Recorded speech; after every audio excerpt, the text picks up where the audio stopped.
Je me présente, je suis Sylvain Pierre de Riff, alias le Grand Laurent, le Christ cosmique.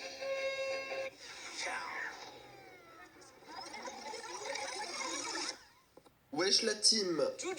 Aujourd'hui on va présenter SCP-2700. C'est parti.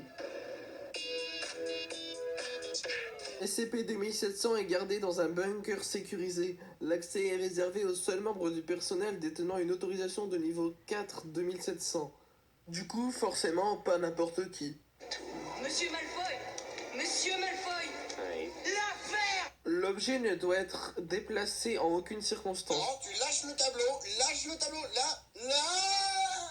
Aucune interaction avec l'objet n'est autorisée. C'est bon, t'es sûr, t'as bien compris. SCP-2700 est un appareil mécanique complexe et suppose être une arme sophistiquée à énergie dirigée développée par Nikola Tesla. J'en ai rien à foutre, j'en ai rien à cirer. Par contre, si je suis là, c'est pour une raison. C'est pour te dire ce que c'est plus en détail. 2700 possède 3 composants, une interface 2700-1, un accélérateur 2700-2 J'en ai marre de pas comprendre un mot sur 10. et un cœur 2700-3. Pas bête, j'y avais pas pensé. 2700-1, l'interface donc, est une console de contrôle en acier possédant un clavier QWERTY. Elle est reliée à SCP-2700-2 et 2700-3 avec des câbles en cuivre. On dit qu'à l'ouest, on est à l'ouest, je sais pas quoi, je sais plus. Ma blague, si c'en était une, n'était pas très drôle. Et la blague est pas très drôle. Je me suis dit, ça se trouve, c'est peut-être le marrant de l'équipe, enfin, c'est celui qui était censé être le marrant, un peu celui qui va servir pour le divertissement. Bon, du coup, il n'y a rien de plus à rajouter sur SCP-2700-1. Je me disais quand même. SCP-2700-2 est ce que l'on pense être un accélérateur de particules linéaires. N'avez-vous pas vu passer un jeune homme?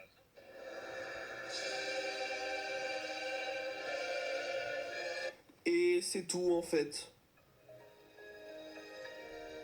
SCP-2700-3 est le cœur. Il sert à introduire des particules dans l'accélérateur de particules, c'est-à-dire SCP-2700-2, pour que SCP-2700-2 tire ces particules vers la cible. En gros, c'est une arme, quoi.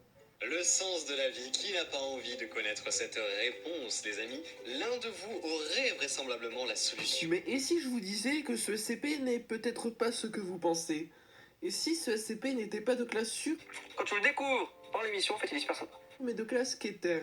Sur la photo, il a un regard de tueur, mais mon dieu, mais t'as l'impression qu'il veut génocider toute ta famille. Alors pour SCP-2700-1 et 2, il n'y a absolument rien qui change. Pour SCP-2700-3, en fait, c'est sa structure qui change. Ça devient un truc infiniment fois plus dangereux.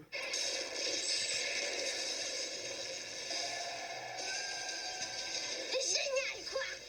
Je m'amuse! C'était quoi ça? Elle a fait un double saut, c'est abusé, sérieux!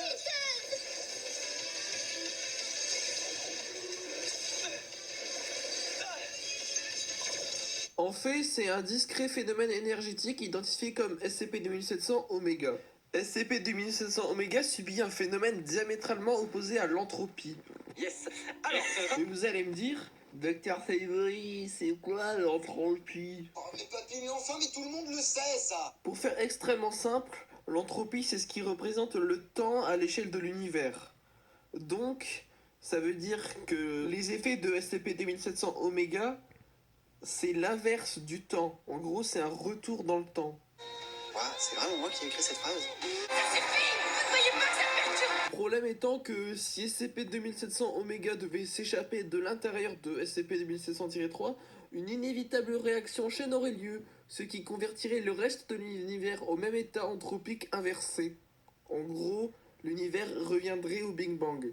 c'est triste, tu veux que je pleure un peu? Ce scénario serait un événement d'annihilation anthropique de classe YK qui résulterait en la réduction de l'univers entier en une singularité infiniment énergétique opposée du Big Bang, qui est l'explosion, le Big Bang. En gros, c'est une inversion du temps.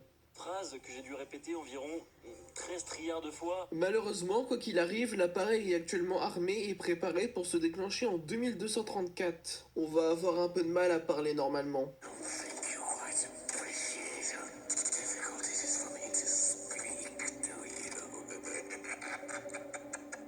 Dans le journal de Nikola Tesla, on apprend que la téléforce, donc Matière qui a l'entropie inversée viendrait en réalité de deux univers différents. Tesla aurait rencontré un mec d'un autre univers, 5 autres personnes aussi, sauf que un, appelé le Veilleur, a trahi tout le monde et a transformé la Téléforce en arme en l'activant avant. Ensuite, bah, c'était foutu, on pouvait pas arrêter la machine, il l'a repris dans son univers parce qu'on l'a forcé, et du coup le mec après chagrin, voilà. On avait un autre qui rigolait, il était en mode quelle situation de con. Du coup notre univers est foutu. Oh non, putain, mais j'avais tout bien commencé, j'avais fait mes petits plans et là, bim, vous m'arrêtez. Bon, du coup c'est la fin de cette présentation de SCP, bye bye.